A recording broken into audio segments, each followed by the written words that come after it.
வணக்கம். நம்மளோட இந்த வேகமான லைஃப் ஸ்டைல், சரியா தண்ணி குடிக்காதது, இந்த மாதிரி காரணங்களால கிட்னி ஸ்டோன்ஸ், அதாவது சிறுநீரக கற்கள் பிரச்சனை ரொம்பவே சகஜமாகிடுச்சு.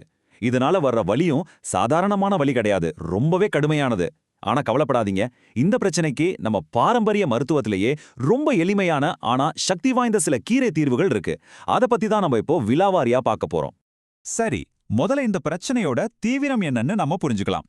இந்த சிறுநீரக கற்கள் ஏன் இவ்ளோ வலிய உண்டாக்குது, அதோட பாதிப்பு எந்த அளவுக்கு இருக்கும்னு பாப்போம். பாருங்க, இந்த வலியோட தீவிரத்தை விளக்க இந்த ஒரு வரி போதும்னு நினைக்கிறேன். பிரசவ வலிக்கு சமமான ஒரு வலி. யோசிச்சு பாருங்க, இவ்வளவு கடுமையான ஒரு பிரச்சனைக்கு நாம உடனடியா தீர்வு கண்டுபிடிச்சு ஆகணும் இல்லையா? ஆனா இவ்ளோ பெரிய ஒரு வலிக்கு மத்தியிலையும் ஒரு நல்ல விஷயம் என்னன்னா, இதுக்கான தீர்வு எங்கேயோ இல்ல, நம்மகிட்டயே இருக்கு. நம்ம பாரம்பரிய மருத்துவ முறைகள்லயும் நம்மள சுத்தி இருக்கிற இயற்கையிலையுமே இதுக்கான பதில் ஒளிஞ்சிருக்கு. ஒருவேளை அந்த தீர்வு நாம தினமும் பார்க்குற சாதாரண கீரைகள்ல தான் இருக்குன்னு சொன்னா நம்புவீங்களா? வாங்க, அந்த அற்புத மூலிகைகளை பத்தி ஒவ்வொன்னா பார்க்கலாம். ஆனா ஒரு முக்கியமான விஷயம், உங்களுக்கு பாதிப்பு தீவிரமா இருந்தா உடனே மருத்துவரை பார்க்கறது தான் முதல் படி.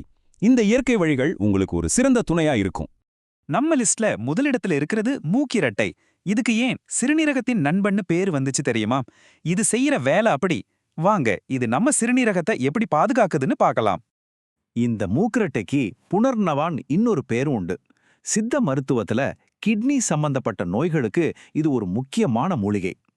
இதோட ஸ்பெஷாலிட்டி என்னன்னா, இது ஒரு பவர்ஃபுல் நேச்சுரல் டயூரட்டிக்.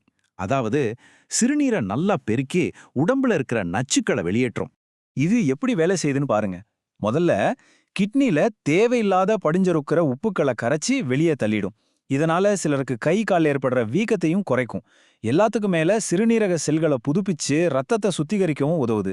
சொல்லப்போனா இது ஒரு கம்ப்ளீட் பாதுகாப்பு கவசம் மாதிரி. அடுத்து நாம பார்க்க போற மூலிகை அதோட பேருக்கேத்த மாதிரியே செயல்படுற ஒண்ணு. சிறுபீலை, அதாவது கல்லை உடைப்பவன். இதை நம்மில் நிறைய பேர் பொங்கல் போன்னு கேள்விப்பட்டிருப்போம். இந்த பேர்லயே அதோட குணம் இருக்கு. சிறுநீரை பிளந்து தொல்லும் சக்தி கொண்டது. அதனால இது கிட்னி ஸ்டோன்ஸை உடைக்கிறதுல ஒரு எக்ஸ்பர்ட்னே சொல்லலாம். இதை பயன்படுத்துறது ரொம்பவே சுலபம். இதோட இலைகளையும் பூக்களையும் எடுத்து தண்ணியில போட்டு நல்லா கொதிக்க வைக்கணும். அப்புறம் அதை கஷாயமாக்கி தொடர்ந்து குடிச்சிட்டு வந்தா போதும், நல்ல ரிசல்ட் கிடைக்கும். இதோட முக்கியமான வேலை என்னன்னா, பெரிய கற்களை சின்ன சின்ன தூளா உடைச்சி அது சிறுநீர் வழியா எந்த வலியும் இல்லாம வெளியேற உதவுறது தான். அது மட்டும் இல்லாம சிறுநீர் பாதையில ஏற்படுற எரிச்சல், தொற்று, அதாவது UTI மாதிரியான பிரச்சனைகளையும் சரி செய்யும். சிறுநீரக கற்கள் உருவாகிறதுக்கு இன்னொரு முக்கிய காரணம் நம்ம உடம்புல இருக்கிற அதிகப்படியான சூடு. இந்த சூட்டை சரி செஞ்சு நம்ம உடம்ப குளிர்ச்சியா வச்சுக்க உதவுற சில முக்கியமான கீரைகளை பத்தி இப்போ பார்க்கலாம். இங்க 2 சூப்பரான கீரைகள் இருக்கு. ஒன்னு பண்ணைக்கீரை. இது உடம்பு சூட்டை குறைச்சு புதுசா கற்கள் உருவாகாம ஒரு ஷீல்டு மாதிரி தடுக்கும். இன்னொன்னு புளியாரை. இது நம்ம உடம்புல கால்சியம் ஆக்சிலேட் மாதிரி உப்புக்கள் அதிகமா சேராம பாத்துக்கிட்டு கிட்னியோட ஃபில்டர் பண்ற திறனை இன்னும் அதிகப்படுத்தும். சிம்பிளா சொல்லணும்னா, ஒன்னு தடுக்குது, இன்னொன்னு பேலன்ஸ் பண்ணுது. நம்ம லிஸ்ட்ல அடுத்ததா நம்ம பார்க்க போறது ரொம்பவே முக்கியமான ஒரு மூலிகை, நெரிஞ்சில். இது அடைப்புகளை நீக்கி வலியை குறைக்கிறதுல ஒரு கில்லாடி. சில சமயம் கற்கள் சிறுநீர் பாதையில சிக்கிக்கும். அப்போ அந்த கற்களை மெதுவா நகர்த்தி வெளியேற்ற இது ரொம்பவே உதவும். முக்கியமா கிட்னி ஸ்டோன்னால வர்ற அந்த தாங்க முடியாத முதுகு வலி, அடிவயிற்று வலிய போக்குறதுக்கு இது ஒரு அருமையான மருந்து. இதுவும் ஒரு சிறந்த இயற்கை சிறுநீர் பெருக்கிதான்.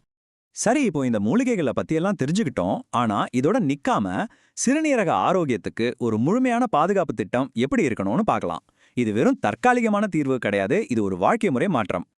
இதுவரைக்கும் சொன்ன எல்லாத்தையும் விட இதுதான் ரொம்ப ரொம்ப முக்கியமான டிப்ஸ். ஒரு நாளைக்கு குறைஞ்சது 3-4 லிட்டர் தண்ணி கண்டிப்பா குடிச்சே ஆகணும். இதுதான் கிட்னி ஆரோக்கியத்தோட முதல் படி. இதை மட்டும் தயவு செஞ்சு மறக்காதீங்க. கூடவே நம்ம சாப்பாட்லயும் சில கட்டுப்பாடுகள் அவசியம். உங்களுக்கு ஏற்கனவே கிட்னி ஸ்டோன் பிரச்சனை இருந்தா தக்காளி, கீரைகளோட தண்டு பகுதி, அப்புறம் அதிகப்படியான உப்பு, இது எல்லாத்தையும் குறைச்சிக்கிறது ரொம்பவே நல்லது. இது புதுசா கற்கள் வராம தடுக்கிறதுக்கு ரொம்ப உதவும். இயற்கை நமக்கு இவ்வளவு அற்புதமான எளிமையான மருந்துகளை வாரி வழங்கியிருக்கு. ஆனா நாம இதையெல்லாம் உண்மையிலேயே முழுசா பயன்படுத்திக்கிறோமா? கொஞ்சம் யோசிச்சு பாருங்க. ஏன்னா நம்ம ஆரோக்கியம் நம்ம கையில தான் இருக்கு. நன்றி.